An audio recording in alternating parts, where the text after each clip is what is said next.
और आज मैं आपसे बात करना चाहता हूं कि अपने परिवार से, अपने जीवन से शैतान को कैसे भगाएं। क्योंकि हम में से बहुत से भाई बहन हैं जो अपने प्रार्थना निवेदनों को भेजते हैं कि उन्हें लगता है कि उनके जीवन में शैतान काम कर रहा है, उनके जीवन में शैतान रुकावटों को, बाधाओं को, बीमारियों को लेकर के आ रहा है, जिसके कारण वो परेशान रहते हैं, चिंतित रहते हैं कि कैसे आखिर इस शैतान को अपने घर से भगाएं, कैसे आखिर इस शैतान को अपने जीवन से भगाएं ताकि वो उनके जीवन में कोई कार्य न कर सके। तो आज मैं आपको बताऊंगा कि कैसे आप उस शैतान को अपने जीवन से भगा सकते हैं, अपने परिवार से भगा सकते हैं, ताकि वो आपके जीवन में कोई भी काम न करे। एक वचन हम लोग पढ़ेंगे, याकूब की किताब उसका 4 अध्याय और 7 पद, जहां पर कुछ इस प्रकार से लिखा है, इसलिए परमेश्वर के अधीन हो जाओ और शैतान का सामना करो, तो वह तुम्हारे पास से भाग निकलेगा।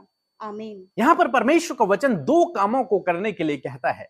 पहला काम कि परमेश्वर के अधीन हो जाओ। पहला और जरूरी इंपॉर्टेंट काम यह है कि आपको परमेश्वर के अधीन होना है। जब आप परमेश्वर के अधीन हो जाएंगे तो शैतान आपके जीवन में कुछ भी काम नहीं कर पाएगा। तो पहला इंपॉर्टेंट जो काम है वो आपको परमेश्वर के अधीन होना है। और परमेश्वर के अधीन कैसे होना है? अपना जीवन प्रभु को देकर, अपना जीवन प्रभु को देकर, प्रभु के पीछे चलकर, उस पर भरोसा रखकर आप अपने आप को परमेश्वर के अधीन कर सकते हैं। दूसरी जो बात यहां पर लिखी है कि शैतान का सामना करो।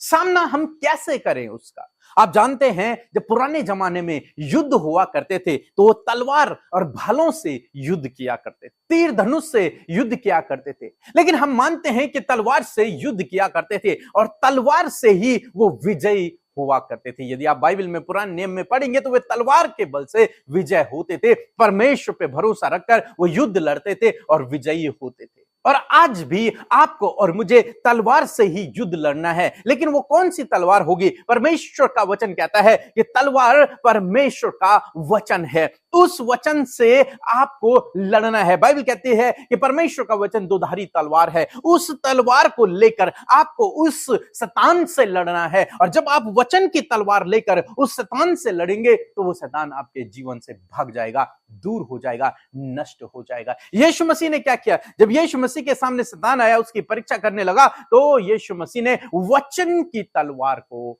मारा। वचन की तलवार, वचन से उसे हराया और वो हार गया, वो भाग गया। हर समय बाइबल में जब हम पढ़ते हैं, जब भी यीशु मसीह की मुलाकात उस शैतान से होती है, दुष्ट आत्माग्रस्त लोगों से होती है, तो यीशु मसीह उन्हें आज्ञा देते हैं, वचन की तलवार से मारते हैं, अपने मुंह के शब्दों से उसे भगाते हैं। यीशु मसीह कहते हैं कि उसमें से निकल जा, और वो निकल जाता है, वो छोड़ के भाग जाता है।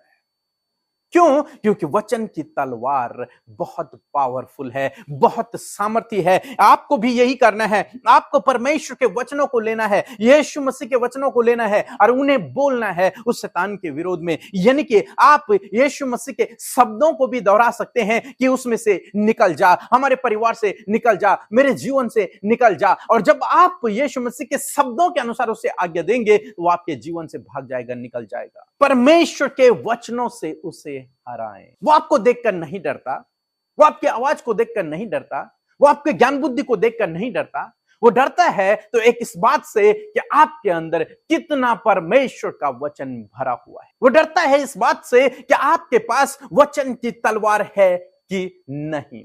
और यदि आपके पास वचन की तलवार है तो वो आपके सामने टिक नहीं सकता, वो आपके सामने फिर कुछ नहीं कर सकता। वो फिर डर जाएगा, घबरा जाएगा, भाग जाएगा, क्योंकि वो तो निकम्मा है, उसके पास कोई काम नहीं है। यीशु मसीह ने उसे हरा दिया है, कुचल दिया है, अब वो किसी काम का नहीं है, केवल इस कि वो आपको डराए।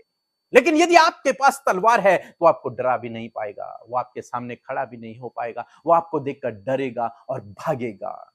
इसलिए आज परमेश्वर का वचन आपको, मुझे, हम सबको उत्साहित करता है कि सबसे पहले परमेश्वर के अधीन होना है, प्रार्थना करना है, वचन को पढ़ना है, परमेश्वर के हिसाब से चलना है, और दूसरी बात, दुष्ट का सामना करना है परमेश्वर के वचनों के द्वारा। उस दुष्ट का सामना करना है, उसको आज्ञा देनी है। और जब आप इस प्रकार करेंगे, वो दुष्ट शैतान आपके जीवन से, आपके परिवार से भाग जाएगा और आपके जीवन में, आपके परिवार में कोई भी काम नहीं कर पाएगा। सो प्रभु आपको इस वचन के द्वारा बहुतायत से आशीष दे। आमीन।